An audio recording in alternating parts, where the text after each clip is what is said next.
The subject that I wanted to ask about is relating to communication between our physical part and our non-physical part. First of all, dreams. Many times I heard you saying that in the dream state, actually what we remember is being downloaded right before we wake up. And I was wondering, sometimes we spend so much time in our awakening time to try to decipher what those, I would say, signs or ideas in the dream state means to us. And I was wondering why this communication or those ideas or signs are not clearer to us, so we could really understand this communication, because it's clear to me that when we go to sleep, we are one with Source. The conversation that we've been having recently about the grid will help make this conversation about dreams clearer still. For a while we've been saying what you think about manifests.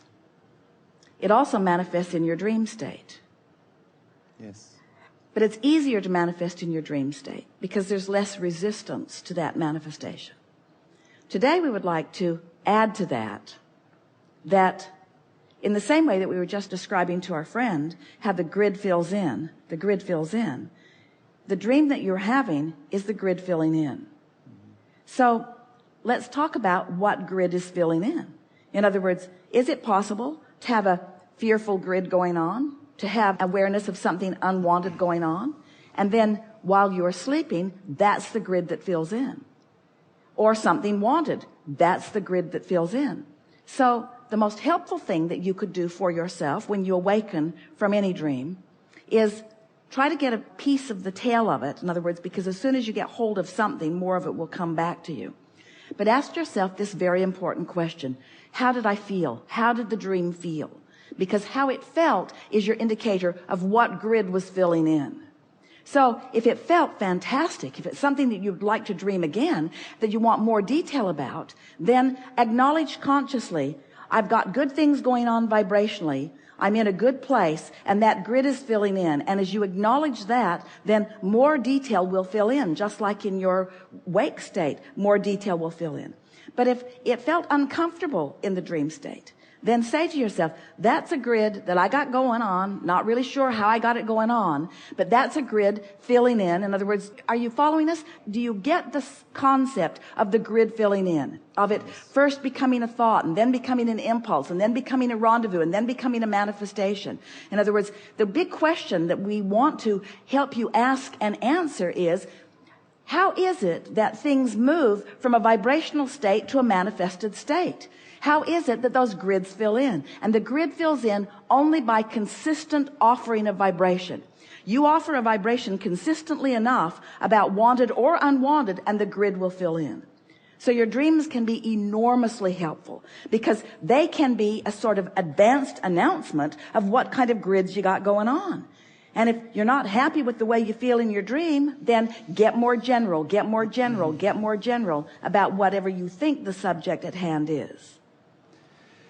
So the story, sometimes when you wake up from the dream, you're trying to understand, even if it was a pleasing dream, you're trying to understand, wait a second, I was in this place, and what did it mean? What does this person mean? Here's the thing that we want to say to you. Because your question, the basis of your question is such a wonderful one. You started out by talking about communication between physical and non-physical. And that communication between physical and non-physical is, especially in the beginning, a rather subtle thing. In other words, manifestation is not so subtle. If someone walked in the room and banged a drum, it would not be subtle. It would be a manifestation that would get the attention of everyone. But someone could be sitting somewhere in the room feeling very strong negative emotion about something, and you might pick up on it and you might not. Or someone could be feeling very strong positive emotion.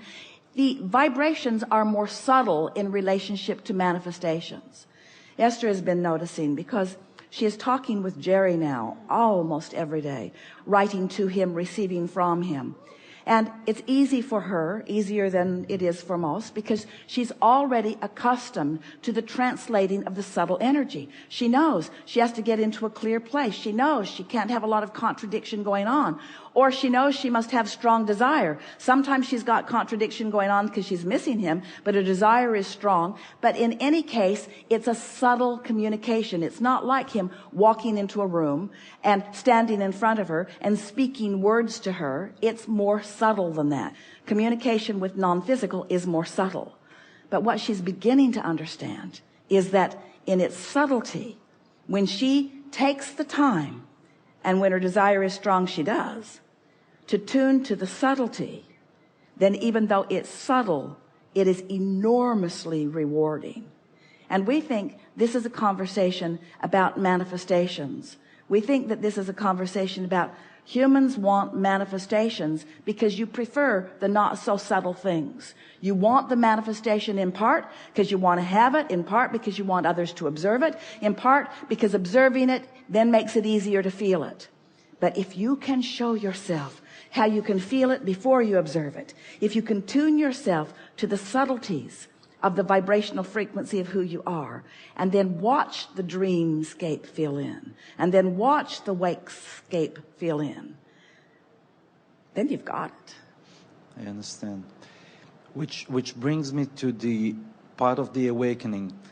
What you just said about Esther, she developed over the time the sensitivity to be able to capture this. And we said that to all of you as we were offering opening remarks here, that by the time you have sat in conscious willingness to listen to these words and to observe the vibrational frequency that carries these words, you become a more subtle translator yourself by the end of the hours that we are together. And you know that if you've ever sat in on these gatherings.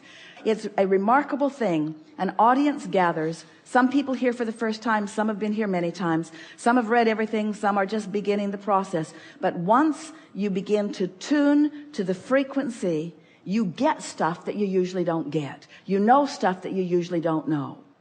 Esther remarks as she's listening back in the editing process of the recordings, she can feel you got it. And she loves it because it was new, first time ever stuff. First time we ever went there, and they were all right there. It was subtle, but they were all right there.